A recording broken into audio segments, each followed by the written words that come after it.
Hello बच्चों, स्वागत है आप सबका हमारे इस नए लेक्चर में रियल नंबर्स के। और बच्चों आपको याद ही होगा कि हमने application of EDL, fundamental theorem of arithmetic, ये तमाम चीजें देख ली हैं।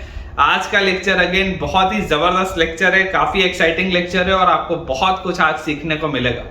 तो आप जरूर बच्चों आज का लेक्चर देखने के पहले क्विकली एक बार अपने सारे के सारे नोट्स को रिवाइज कर लें ताकि आपको आज का लेक्चर बहुत अच्छे से समझ में आए। और अगर आपको इस वीडियो से फायदा हो रहा है, इस पूरी प्लेलिस्ट से फायदा हो रहा है, तो मुझे कमेंट्स में जरूर बताएं। चलिए स्टार्ट करते हैं अपना आज का lecture without wasting any time. So बेटा, फंडामेंटल थ्योरम ऑफ अरिथमेटिक वाला जो हमारा सेकंड पोर्शन था वो भी हमने कर लिया। अब अपन चलते हैं अपने थर्ड पोर्शन की तरफ जिसमें एचसीएफ और एलसीएम की बातें होती हैं। तो आप नोट डाल के एक पॉइंट लिखेंगे, एक इंपॉर्टेंट रिजल्ट आपके बेटा बुक में दिया हुआ है। नोट डाल के आप लिखेंगे कि for any two positive integers a and b, for any two positive integers a and b, for any two positive integers a and b, highest common factor जो होगा a और b का multiplied by lowest common multiple जो होगा a और b का, ये इन दोनों नंबर्स के प्रोडक्ट के बराबर होगा। ये जो रिजल्ट है वो केवल दो नंबर्स के लिए वैलिड है। It is not valid for three numbers. मैं यहां पर लिख देता हूं, please note that this result is not valid. Please note that this result is not valid for three numbers. तीन नंबर्स के लिए बच्चों रिजल्ट वैलिड नहीं है। कभी गलती से अगर आंसर आ जाए तो बात अलग है, otherwise it is not valid. ठीक है, एकदम क्लियर सी बात है, otherwise this is not valid. तो दो नंबर्स के लिए बेटा ये रिजल्ट होता है कि दो नंबर्स का एचसीएफ मल्टीप्लाइड बाय दो नंबर्स का एलसीएम जो होता है वो दोनों नंबर्स के प्रोडक्ट के बराबर होता है। ठीक है, ये एक इंपॉर्टेंट रिजल्ट है जो हमको पता होना चाहिए। अब अगर ये एक इंपॉर्टेंट रिजल्ट हमारे पास दिया है तो इस पर बेस्ड हम एक बेटा क्वेश्चन भी बना लेते हैं, है ना। देखो, आपको ट्रेडिशनल मेथड अपना पता ही है एचसीएफ और एलसीएम निकालने का, मैं भी आपको वो भी सिखाऊंगा। पहले मैं इस पर बेस्ड आपको एक सिंपल सा क्वेश्चन कराता हूं। आपकी बुक में आई बिलीव बेटा ये सॉल्ट एग्जांपल में दिया हुआ है। बोला जा रहा है हमें कि find the highest common factor of 96 and 404। आपकी बुक का सवाल है बेटा ये, find the highest common factor of 96 and 404, also find their LCM। अब देखो, अगर आप चाहो तो आप अपने ट्रेडिशनल मेथड से भी सब सॉल्व कर सकते हो, लेकिन पहले अपन नॉर्मल मेथड से सॉल्व करते हैं कि अगर मान लीजिए 10th क्लास का ये सवाल है, अगर ऐसा सवाल आपके एग्जाम में आए तो ऑब्वियसली आप प्राइम फैक्टराइजेशन करके सॉल्व नहीं करोगे, बिकॉज एग्जामिनर आपसे वो नहीं चाहता। एग्जामिनर चाहता है कि आप यूक्लिड्स डिवीजन लेमा लगाओ, ईडीएल लगाओ, ये करो, वो चाहता है, वो देखना चाहता है कि आपको ये चीजें आती है या नहीं। बहुत ऑब्वियस सी बात है कि आप इसका प्राइम फैक्टराइजेशन लिख के एलसीएम और एचसीएफ निकाल सकते हैं। मैं आपको सिखाऊंगा भी थोड़ी देर में, लेकिन डायरेक्टली बेटा अगर एग्जाम में ऐसा सवाल आएगा तो आपको वैसा नहीं करना है। आप इसमें देखिए क्या करें, सबसे पहले आप ईडीएल लगा के एचसीएफ निकालें। तो एचसीएफ ऑफ, अगर आपको 404 और 96 निकालना है, एचसीएफ ऑफ 404 और 96 अगर आपको निकालना है, और बेटा इससे पहले कि मैं आगे बढ़ूं मैं आपको बता दूं कि हो सकता है आप में से कुछ बच्चों को बैकग्राउंड में फटाके फूटने की आवाज आ रही हो, तो यार थोड़ा सा शादी बारात का सीजन चल रहा है तो इसकी वजह से आसपास में कुछ ना कुछ धूम धड़ाका होता रहता है, तो अपन उसको इग्नोर करेंगे, अपन अपने कंटेंट पे ध्यान देंगे, बिकॉज बोर्ड एग्जाम्स हमारे सिर पे हैं। और जैसा आप अभी तक मेरे टीचिंग टेक्निक में भी देख रहे होंगे कि मुझे फालतू की बातें ज्यादा करना पसंद नहीं है। ठीक है ना, मैं कई सारे लोगों के वीडियोस देखता हूँ, मेरे पास कई सारे बच्चों का भी आता है कमेंट कि सर आप ऐसे एंजॉय करवाओ, शेरो शायरी करो, जोक्स मारो। बेटा अपन पढ़ने आए हैं, पढ़ाई करेंगे, और बहुत इंपॉर्टेंट टाइम है ना। आपका वक्त कीमती है, मेरा वक्त भी बहुत कीमती है। तो अगर मैं आपके लिए मेहनत कर रहा हूं तो मैं बिल्कुल इंश्योर करूंगा कि मैं फालतू की बातें ना करूं, और जितना भी बैकग्राउंड में अगर कुछ हल्ला हो भी तो उससे मुझे फर्क ना पड़े। तो आप भी बिल्कुल तसल्ली से यार पढ़ाई करो कि अपन पढ़ने आए हैं और बढ़िया से पढ़ाई करेंगे। ठीक है, तो यहां से देखिए, अगर आपको ईडीएल लगा के यूक्लिड्स डिवीजन लेमा आपको हमेशा फुल फॉर्म में लिखना है, अगर वो लगा के मैं एचसीएफ निकालूं तो मेरे पास यहां से क्या आ जाएगा, यहां से मेरे पास आ जाएगा 404 will be equal to 96 into, अब 96 इंटू अगर मैं 4 करता हूं तो मेरे पास आ जाएगा 90 इंटू 4 इज 360 और 6 into 4 is 24, तो 384 आएगा। तो मेरे पास यहां से 20 आ जाएगा इसका रिमाइंडर। आप चाहो तो देखो करके देख सकते हो। 96 से जैसे ही आप बेटा डिवाइड करेंगे 404 को, तो 96 into 4, 6 4 are 24, 4 carry 2, 9 4 are 36 और 2 38, 384 सब्ट्रैक्ट किया 20 आया। अब क्योंकि ये रिमाइंडर 0 नहीं है तो 96 becomes my new dividend and 20 becomes my new divisor। तो 20 into 4 is 80, 80 के बाद आपको 16 इसमें ऐड करना पड़ेगा, रिमाइंडर 0 नहीं है तो यहाँ पे 20 is equal to 16 into 1 plus 4, ये भी रिमाइंडर बेटा 0 नहीं है तो अपने पास आ जाएगा 16 is equal to 4 into 4 और प्लस 0। क्लियरली आपको देखो दिखाई दे रहा है रिमाइंडर स्टेप पे 0 आ चुका है, और जिस स्टेप पे रिमाइंडर 0 आएगा उस स्टेप पे जो डिवाइजर होता है वो हाईएस्ट कॉमन फैक्टर होता है, मतलब कि इनका हाईएस्ट कॉमन फैक्टर अपने पास आ जाता है 4। ये बात तो क्लियर। अब मुझे क्या पता है, ऑल्सो मुझे ये चीज पता है कि highest common factor of 404,96 multiplied by lowest common multiple of 404,96, इन दोनों का जो हाईएस्ट कॉमन फैक्टर और लोएस्ट कॉमन मल्टीपल का बेटा जो प्रोडक्ट होगा, थोड़ी देर पहले मैंने आपको बताया कि ये नंबर्स के प्रोडक्ट के बराबर होता है, तो this will be equal to 404 into 96, ये इसके बराबर होगा। ठीक है, तो देखो हाईएस्ट कॉमन फैक्टर इनका 4 आपने निकाल चुका है, तो 4 multiplied by LCM of 404 into 96 will be equal to 404 into 96। तो यहां से बेटा अपने पास आ जाएगा LCM of 404 and 96 will be equal to 404 into 96 divided by 4। तो 4 से बेटा ये 404 कटेगा तो आपके पास आएगा 101, और यहां से अपने पास 101 into 96 अपने को करना है, तो 101 into 96 जब आप करेंगे तो 6 1 6, 6 0 0 और 6 1 6, और फिर 9 से करेंगे तो 909, ऐड बेटा जैसे करेंगे तो 6969, तो मतलब इसका अपने पास आंसर आ जाएगा 9696। ये अपने पास आंसर आएगा बेटा, देखो ठीक है, this will be the answer. और ये अपना बेटा अपन ने सॉल्व कर लिया। इसमें जो तरीका है अपने पास समझने का कि वो सिर्फ ये है कि जब आपसे HCF अगर पूछा जाए तो आप हमेशा प्रयास करें कि आप EDL के थ्रू आगे बढ़े, और EDL के थ्रू अगर आप आगे बढ़ेंगे तो वही एग्जामिनर आपसे चाहता है। ठीक है, तो आंसर बेटा अपना बिल्कुल सही है। इसका हाईएस्ट कॉमन फैक्टर आ जाएगा 4 एंड लोएस्ट कॉमन मल्टीपल अपने पास आ जाएगा 9696। चलिए इसको बेटा क्लियर करते हैं, अगला पोर्शन देखते हैं। अब बच्चों अगर अपन अपना ट्रेडिशनल मेथड देखें कि हाईएस्ट कॉमन फैक्टर और लोएस्ट कॉमन मल्टीपल अपन ट्रेडिशनल मेथड से कैसे निकालते थे, जो हम बचपन में ही पढ़ते हैं, तो बेसिकली देखिए आप नोट डाल के लिख सकते हैं, आपकी बुक में दिया हुआ है कि बेसिकली हाईएस्ट कॉमन फैक्टर जो होता है, हाईएस्ट कॉमन फैक्टर हम कैसे निकालते हैं, जितने भी प्राइम फैक्टर्स कॉमन हैं उनमें जो सबसे लोएस्ट पावर्स हैं जो कॉमन है हम उन्हें लेते हैं। तो it is the product of highest common factor is the product of smallest powers, product of smallest powers, it is the product of smallest powers of each common prime factor, of each common prime factor, it is the product of smallest powers of each common prime factor। ये अपने पास आ जाएगा HCF। और LCM क्या होता है बच्चों, जितने भी टोटल इसमें प्राइम फैक्टर्स होंगे, टोटल जितने भी नंबर्स में प्राइम फैक्टर्स होंगे सबका जो मैक्सिमम पावर है आपको वो लेना है। तो it is the product of greatest power of each prime factor, product of greatest power of each prime factor.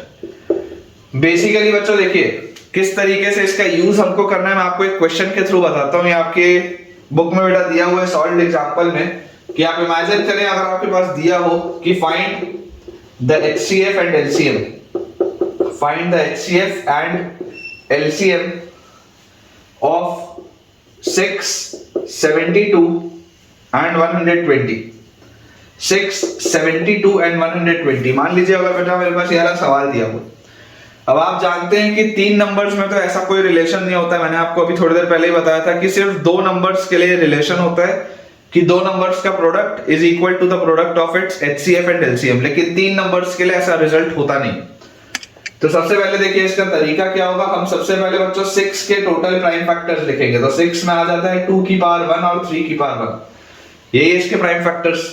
उसके बाद अगर हम बात करें 72 की, तो 72 में देखो आप 2 से डिवाइड करोगे तो आपके पास आएगा 36, फिर उसके बाद आप एक बार और 2 से डिवाइड करोगे तो 18, फिर आप एक बार 2 से डिवाइड करोगे तो 9, और उसके बाद ये आ जाएगा 3 का स्क्वायर। मतलब ये आपके पास लिखा हुआ है 2 cube into 3 square, 2 cube into 3 square, ठीक है। सिमिलरली अगर हम 120 की बात करें तो 2 से डिवाइड करने पे 60, 2 से डिवाइड करने पे 30, फिर 2 से डिवाइड करने पे हमारे पास आ जाता है 15, और फिर आ जाता है 3 और 5। मतलब आप इसको क्या लिख सकते हो, इसको बेटा आप लिख सकते हो 2 क्यूब इंटू 3 इंटू 5। अब इनका हाईएस्ट कॉमन फैक्टर क्या होगा, है ना, ये आपके पास लिखा हुआ है 2 इंटू 3।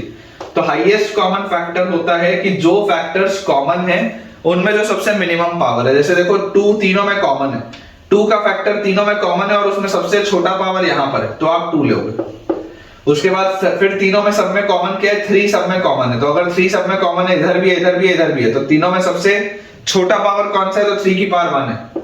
तो इसका मतलब इसका हाईएस्ट कॉमन फैक्टर अपने पास कितना आ जाएगा, 6।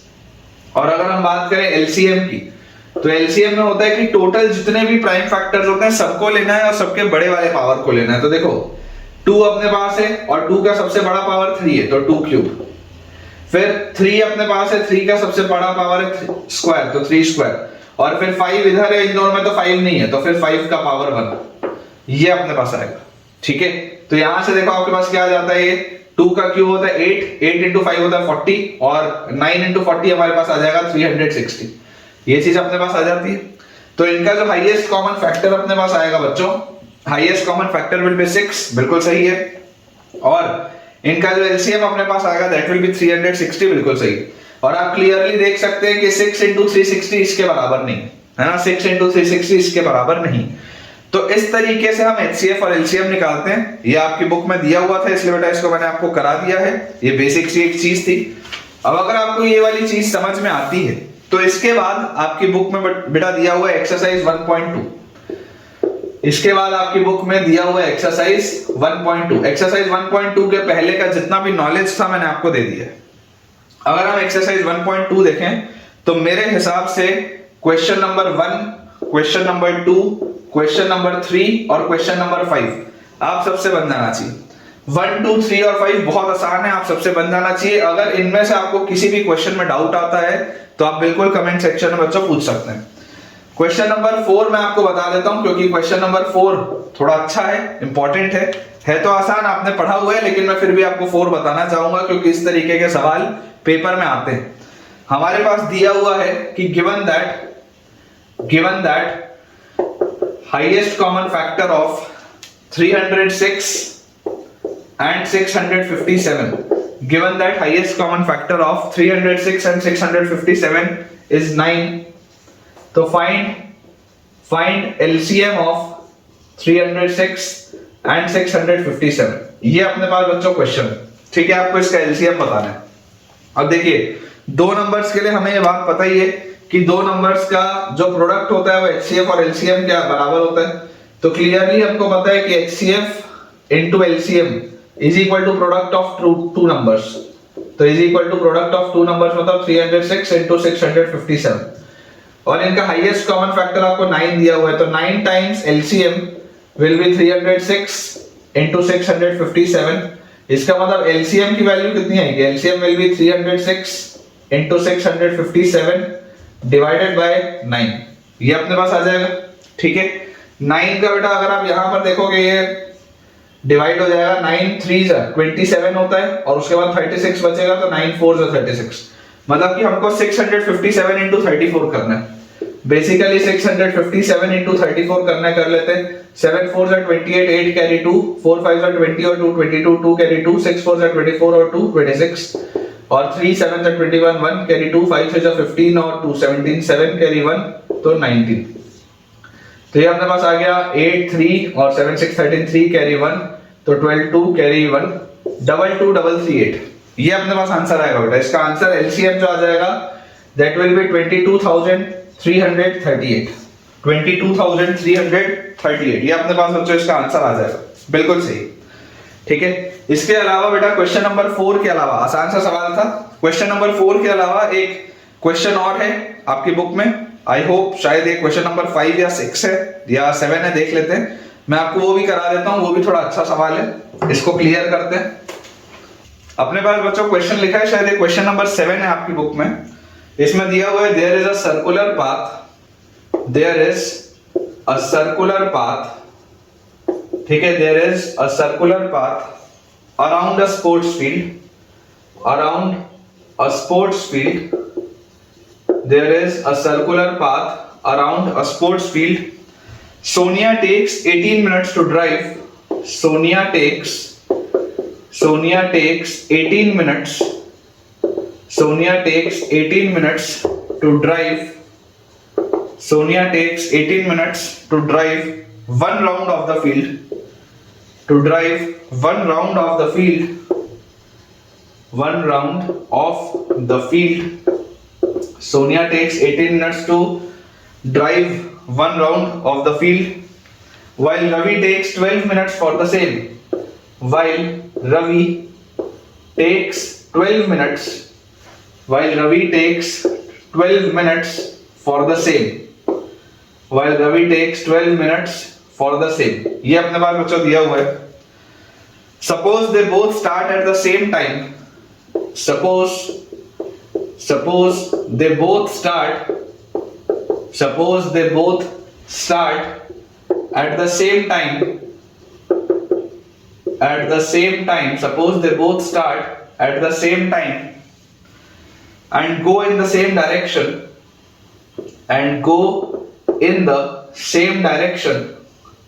suppose they both start at the same time and go in the same direction, after how many minutes